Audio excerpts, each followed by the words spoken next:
사랑을 나누고 복음을 더하다. 우리가 목회를 하다 보면 지역을 어떻게 섬길 것인가에 대한 고민을 하게 됩니다. 주님의 사랑이 이웃 사랑으로 당연히 흘러가야 되겠죠. 또 우리가 CTC에 있고 또 복음과 도시 안에 있다 보면 이 복음의 운동 이것을 또 귀 기울여 듣게 되지 않습니까? 그래서 어떻게 하면 이 복음이 운동성을 가지고 또 지역을 섬길 건가에 대한 이런 고민을 유독 우리 CTC 복음과 도시 회원 교회들은 하게 되는 것 같습니다.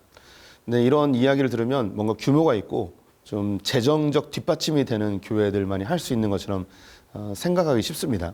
그래서 중소형 교회들이 어떻게 하면 지역을 섬길 것인가에 대한 이런 고민들을 나누다 보면 좀 막막해질 때가 있는데요. 저희 교회가 했던 일 몇 가지를 좀 나눠보고자 합니다. 저희 교회는 지난 4월 달에 논현동, 인천 논현동으로 이사를 했는데요. 그전에는 학익동에 한 20여 년 있었습니다. 이곳에서 지역을 어떻게 섬길 것인가 고민하던 중에 개척 때부터 했던 일이긴 한데요.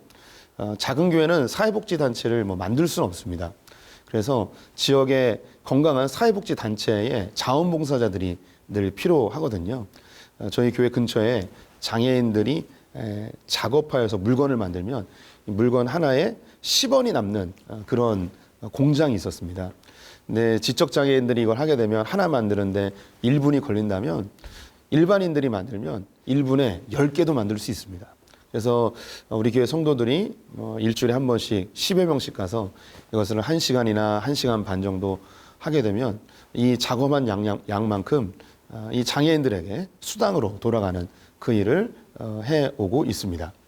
또 지역을 좀 더 어떻게 하면 건강하게 섬길 수 있을까? 도시락 배달도 해보고 무료급식도 해보고 이런 일들을 했었는데요. 그 중에 또 의미 있는 일이 있다면 혹서기하고 혹한기에 행인들을 좀 섬기고 싶은 마음이 있었습니다. 제가 있던 교회에 정류장이 2개가 있었거든요. 그래서 혹한기에는 손난로를 매일 아침마다 30개씩 놓고 총 60개죠. 이거를 아침 일찍 출근하는 사람들에게 무료로 나눠주고요. 혹서기에는 시원한 생수를 30개씩 비치해 놓고 아침 일찍 출근하는 분들에게 나눠주는 그런 일을 하게 되었습니다. 저희가 4월 달에 논현동 건물 상가로 이사를 오게 됐는데요. 이런 지역을 섬기고 또 주님의 사랑을 흘려보내는 일은 저에게 여전히 중요한 일이기 때문에 몇 가지를 하다가 아주 의미 있는 일 한 가지를 나누고 싶습니다. 저희가 이번 여름에 옥수수를 쪄서 저희 건물의 상가가 140개인데 이 140개 업체에게 다 나눠줬습니다.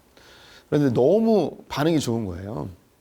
그래서 매년마다 이 옥수수 나누기를 좀 해야겠구나라는 생각이 들었습니다.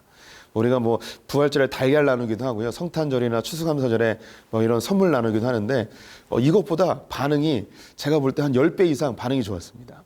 그래서 이건 꼭 해야겠구나라는 생각을 했습니다. 이게 어떤 계기가 있었습니다. 저희 교회에 통장님 한 분이 계시는데요. 요즘 도시하고 시골 마을하고 이게 자매 결혼 맺는 그런 행사들을 많이 하거든요. 이 동에서 자매 결혼 맺은 그 농촌에서 옥수수를 판매하는데 이걸 판매할 곳을 좀 찾더라고요. 그래서 그럼 교회에서 한번 사주자. 이걸 쪄서 한번 나눠보자. 어떨지 몰랐는데 인기가 너무 좋아가지고 내년에도 매년마다 진행할 계획입니다. 이러던 중에 내년에는 그럼 또 다른 지역을 섬기는 일을 뭘 할까 고민하다가 저희가 있는 이 건물에 학원이 굉장히 많습니다. 그래서 기말고사, 중간고사 때 중고등학생 아이들이 밤 10시까지 이렇게 공부하고 돌아가는 일들이 많거든요. 이 아이들 참 우리 자식 같고 동생 같고 그래서 너무나 안쓰러운데 올해는 계획하는 것이 시험 기간에 아이들에게 간식 나눠주기 이런 일을 해보려고 합니다. 이런 일에 있어서 교회를 굳이 드러내진 않습니다. 그냥 교회 자체가 이 지역의 복의 역할을 감당하면 좋지 않을까. 또 전도는 전도대로 하고 또 섬김은 섬김대로 하고 이렇게 작은 교회들도 조금씩 실천해 보면 어떨까 싶습니다. 감사합니다.